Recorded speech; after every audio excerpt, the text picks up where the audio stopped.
I'm an epilepsy specialist, a neurologist who specializes in treating people with epilepsy, and I work at Thomas Jefferson University in Philadelphia. I have no personal experience with exorcisms.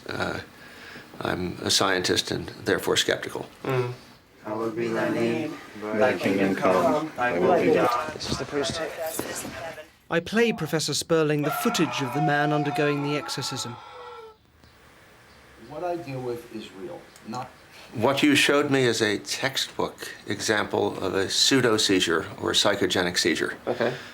Typically, individuals who have these have some underlying stress problem, emotional difficulty, and one might view it psychologically almost as an escape avoidance type of behavior. The real world is too stressful, and the patient withdraws and pulls into a separate world. Now you have some footage of some other seizures which are just as... I could show you a psychogenic seizure, or pseudo-seizure as it's called, virtually identical to that. So this is a video of a patient being monitored for seizures.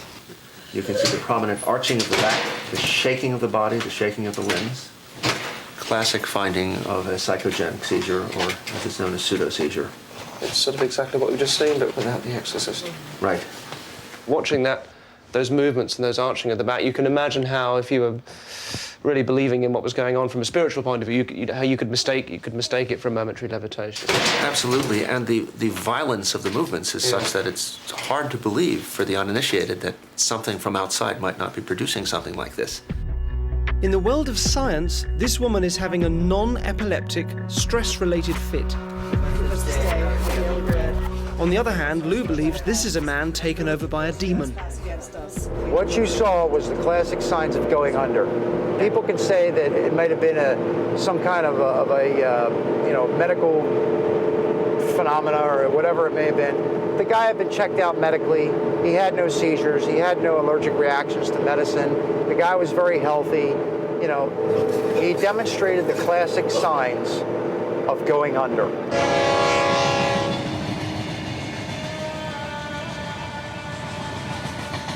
The first time I saw that possession footage, the exorcism of sorts, the emergency exorcism, that footage was so disturbing, horrifying. It was like something from a modern horror film. But when you took it out of the context of the exorcism, it wasn't frightening or creepy. It was just somebody having this episode.